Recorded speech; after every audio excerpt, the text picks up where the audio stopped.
They left her with one phone call, bruised ribs, a split lip, the taste of blood thick on her tongue. Lauren Carter pressed her forehead against the cold, unforgiving cinderblock wall of the holding cell, forcing herself to stay upright. The fluorescent lights overhead buzzed harsh and sterile, casting stark shadows against the stained concrete floor. Every breath she took was shallow, each movement sending sharp pain through her ribs. This wasn't supposed to happen. One moment, she had been filling her gas tank at a rundown station off I-85 in Briarwood, Georgia. The next, 2 officers had her pinned against the hood of her car, hands twisting her arms behind her back before she could even register the accusation. Stolen vehicle, drug possession, resisting arrest, lies, all of it. Her 10-year-old son, Mason, had been standing just feet away, his wide, terrified eyes locking onto hers as they threw her into the back of the squad car. She had called out to him, tried to reassure him, but Mercer had stepped between them, his boot grinding against the gravel like a gavel sealing her fate. "Should have taught him to respect law enforcement," he had said, voice dripping with smug authority. Now, in the cold, stinking cell of the Briarwood Sheriff's Department, Lauren clenched her fists, fighting against the tremor in her hands. The other women in the cell, some battered, some hollow-eyed from weeks of being forgotten, watched her with knowing sympathy. A guard's voice cut through the stale air. One call. Lauren's heart pounded as she stepped toward the rusted payphone. There was only one number she could dial, the one she had sworn never to use. She lifted the receiver. Her fingers trembled as she punched in the digits. Lauren clutched the phone, her knuckles white around the receiver. The air in the precinct reeked of bleach and sweat, a sickly combination that only made her stomach churn. Her throat was raw, either from screaming or from the bile that kept rising every time she thought about Mason alone, terrified, standing in the harsh glare of the gas station lights as she was dragged away. The line clicked. A deep voice came through, steady, unshaken. "I'm coming." 2 words, that was all. The line went dead before she could say anything else, but it didn't matter. He was coming. A slow chill crept up her spine, mingling with something else, something she hadn't allowed herself to feel since the moment those handcuffs clicked around her wrists. Hope. A heavy-set female officer with tired eyes and a smudge of dried coffee on her uniform grabbed Lauren's arm and yanked her back toward the cell. "Let's go, sweetheart. Enjoy your stay." The metal door clanged shut behind her, sealing her inside with the others, women like her, some fresh with bruises, others worn down by weeks, maybe months, of waiting for justice that would never come. Janine, the woman she'd met earlier, leaned against the wall. "Who'd you call?" Lauren swallowed, her voice barely above a whisper. "My brother." Janine studied her, something like recognition flickering behind her tired expression. "Yeah, he a lawyer or something." Lauren exhaled slowly. "No." Janine's eyes narrowed. "Then who is he?" Lauren met her gaze. The last person they should have messed with, 1,000 miles away, in a dimly lit operations room at Fort Bragg, North Carolina. Ethan Carter stared at the monitor, his fingers tightening around the edge of the steel desk. Satellite images of Briarwood, Georgia, flickered across the screen. Street grids, building schematics, traffic patterns. His mind dissected them like a battlefield map, calculating risks, assessing threats. "Sir, your request for immediate leave has been approved." Ethan barely acknowledged the lieutenant's words. His pulse had steadied the moment he heard Lauren's voice, but now something colder had settled inside him. He hadn't heard from his sister in years, not because he didn't care, but because he knew the life he led was too dangerous to touch hers. But they had touched her, and that was going to be a problem. He pushed back from the desk, grabbing the duffel bag already packed with essentials, his sidearm, a Kevlar vest, and a few other necessities he hoped he wouldn't need. A Special Forces operator didn't just drop into small-town America with a full tactical loadout. Not yet, anyway. Ethan strode through the barracks, his every movement precise, controlled. Reed, one of his closest teammates, caught up to him. "You sure about this?" Reed asked, his voice laced with amusement. "You haven't been home in, 10 years?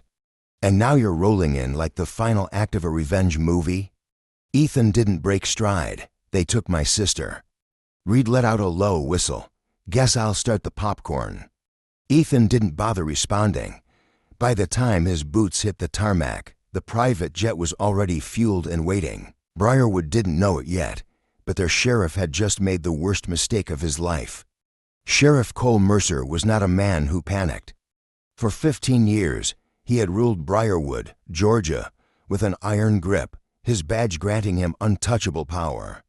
False arrests, planted evidence, and fear were his tools of choice, and so far, no one had dared to challenge him. But now, something was wrong. Sitting in his office, Mercer drummed his fingers against the oak desk, his eyes locked on the grainy security feed from the holding cells. Lauren Carter sat inside, arms wrapped around herself, but there was something in her posture that put him on edge. She wasn't broken, not yet. A knock at the door made him look up. Deputy Brad Wilkins stepped inside, shifting uneasily on his feet. Sheriff, we got a situation." Mercer narrowed his eyes, spit it out. Wilkins cleared his throat. Lauren Carter made a phone call. Mercer raised an eyebrow, and Wilkins swallowed hard. She called her brother. For a moment, there was silence. Then Mercer leaned forward, his voice dangerously low. "You're stuttering like an idiot, Brad. Who's your brother?" Wilkins hesitated. "Ethan Carter, sir." Mercer went still. The name was familiar. Too familiar. He reached for his keyboard, typing it into the law enforcement database, but what came up made his stomach drop. Access restricted. Mercer's hand clenched into a fist. He knew what that meant. No civilian records, no public data. Redacted military files, black ops, special forces, a ghost. A slow, crawling fear settled into Mercer's gut. He glanced out the window, at the quiet streets of Briarwood. It looked the same as it always did, but suddenly it didn't feel safe. Ethan Carter was coming, and Mercer had no idea how to stop him. Lauren jolted awake at the sound of heavy boots stomping down the hall. The air in the holding cell was thick, suffocating, but a different kind of tension coiled in her chest now, something worse than fear. Something was wrong. The door creaked open, and Sheriff Mercer strolled in, slow and deliberate, his polished boots clicking against the tile. His presence filled the room, radiating smug authority. "Good news, Miss Carter," he said, his voice like oil over gravel. "You're being transferred." Lauren's gut twisted. She knew exactly what that meant. The public side of the station was for show security cameras, paperwork, a place where people could pretend justice still existed. The rear entrance, that was where people disappeared. She forced herself to stay calm, lifting her chin slightly. "Why, I haven't even seen a judge yet." Mercer smirked. "You don't need to worry about that." He turned to Wilkins, who stood at the doorway, fidgeting like a dog waiting for a bone. "Move her." Wilkins stepped forward, grabbing her by the arm. "Come on, sweetheart. Time for a little ride." Lauren's pulse pounded in her ears. They were going to get rid of her. Maybe dump her in a cell somewhere off the books, maybe worse. She dug her heels in, struggling against their grip, but Wilkins shoved her forward. "Don't make this harder than it has to be." The night air hit her like a slap as they dragged her toward a police van parked at the back of the station. No lights, no sirens. Wilkins yanked the door open. Then a voice cut through the night. "If you put her in that van, you're going to need a lot more body bags." Wilkins froze. Mercer turned, his hand instinctively moving toward his gun. A lone figure stood at the edge of the lot. Ethan Carter, the last person they wanted to see. The night air in Briarwood was thick with humidity, but the tension between Ethan Carter and Sheriff Mercer was ice cold. A single street lamp buzzed overhead, casting long shadows across the parking lot. Ethan stood just outside the ring of light, his stance relaxed, hands empty, but Mercer wasn't stupid enough to believe that meant he wasn't dangerous. "Who the hell are you supposed to be?" Mercer asked, squinting at him. His hand hovered near his holster, but something in Ethan's expression made him hesitate. Lauren twisted in Wilkins' grip, her voice raw. "Ethan, don't." Ethan didn't acknowledge her. His focus was locked on Mercer, his eyes sharp as a blade. "I'll say this once. Let her go." Mercer scoffed, shaking his head. "You got a badge, son?"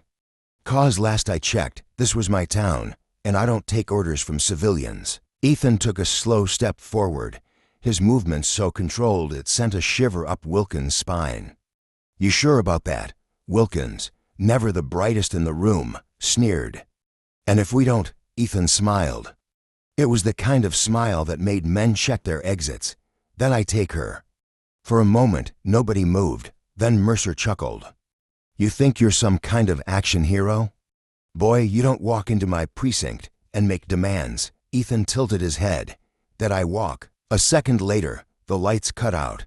Darkness swallowed the lot. Gunfire erupted short, precise bursts, the unmistakable pop of suppressed rounds.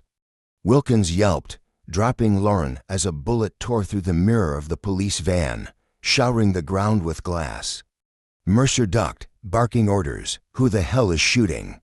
The street lamp flickered back to life, revealing Ethan unchanged, unmoved. Mercer's blood ran cold. Ethan hadn't fired a shot. That meant someone else had, and they weren't alone.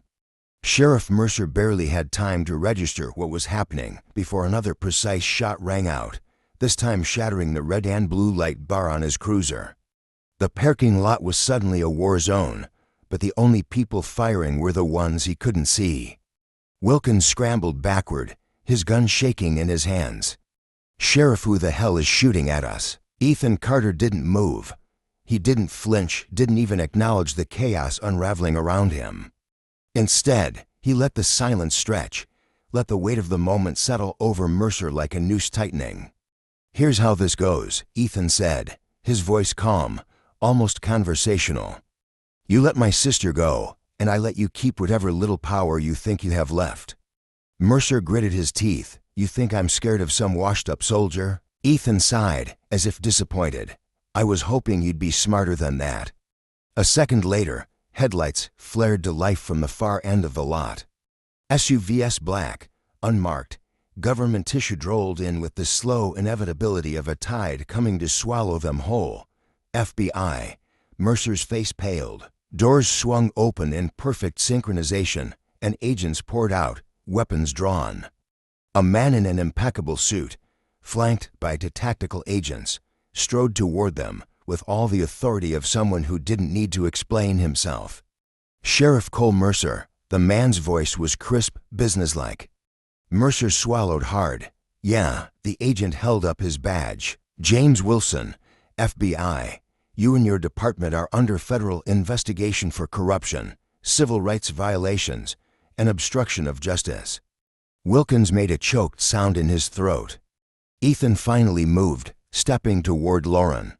He crouched down, steady hands unfastening the zip ties from her wrists.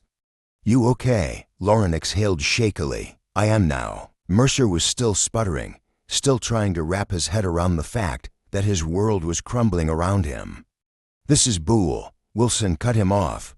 "You can argue about it on the way to booking." Two agents stepped forward, snapping cuffs around Mercer's wrists. Ethan smirked.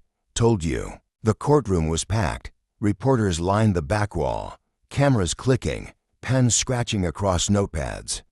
The people of Briarwood, Georgia, those who had lived under Sheriff Mercer's reign of fear, sat shoulder to shoulder, waiting for the trial to begin. Lauren Carter sat near the front, Mason's small hand wrapped tightly in hers. It had been weeks since that night at the precinct, but the bruises, both visible and invisible, still lingered. Today, though, wasn't about her. It was about all the people Mercer had silenced, all the families he had broken, and justice was about to speak. At the defense table, Mercer sat stiffly in a cheap suit, his hands folded on the table as if he could will his way out of the inevitable. Next to him, his former deputies, Wilkins and Tate, looked smaller than she remembered, stripped of their badges, their arrogance, their untouchability. The judge entered, and the room fell silent. The prosecutor, Assistant U.S. Attorney James Harmon, rose from his seat. "Your Honor, the United States intends to prove beyond a shadow of a doubt that Sheriff Cole Mercer and his officers engaged in a systematic abuse of power, including false arrests, evidence tampering, and racial profiling. Mercer's lawyer, a man who looked like he regretted taking the case, shifted uncomfortably. Then Harmon turned, locking eyes with Lauren. "And we'll begin with testimony from the woman who refused to stay silent, Miss Lauren Carter." A murmur rippled through the crowd. Lauren exhaled, releasing Mason's hand. She stood. The whole room was watching. Let them. She walked to the witness stand, head high, unshaken. It was time to bring Mercer's empire crashing down. 6 months had passed since Sheriff Mercer and his officers were convicted. 6 months since the people of Briarwood had watched the corrupt empire that had ruled over them for years finally collapse under the weight of its own crimes. Lauren Carter stood in the middle of the newly renovated Briarwood Community Center, watching as volunteers set up folding chairs and arranged stacks of pamphlets on the tables.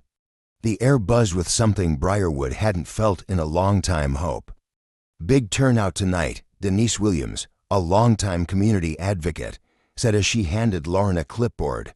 "People are ready for change." Lauren nodded, glancing around the room.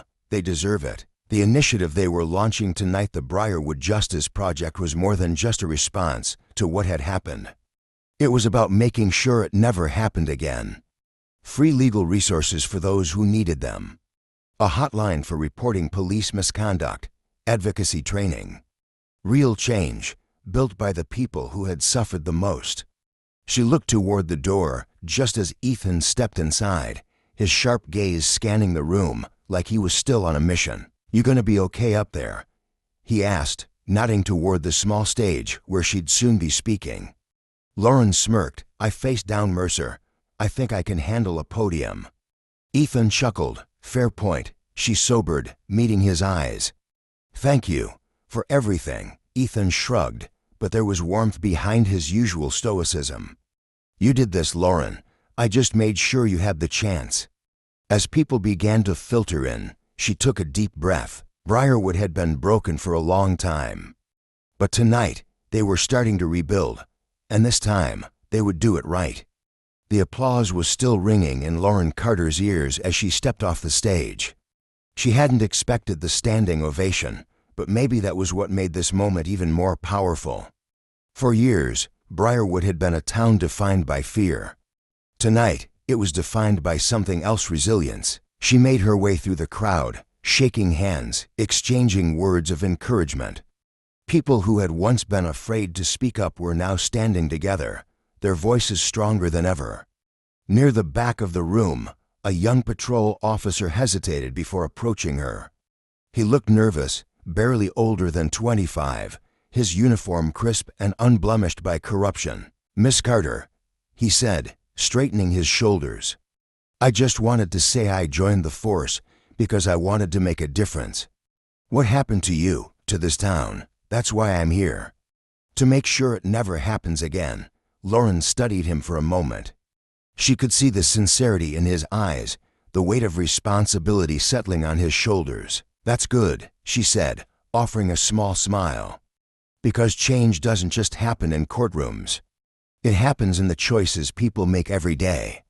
The officer nodded, looking more determined as he stepped back into the crowd. Lauren felt a presence beside her. "Ethan, looks like your speech made an impact," he said. Lauren glanced around the room, at the faces filled with purpose, with hope. "This time, it's not just words, it's action." Ethan nodded. "You ready for what comes next?" She exhaled, feeling the weight of the past, but no longer carrying it alone. "Yeah," she said, looking ahead. "I think we all are."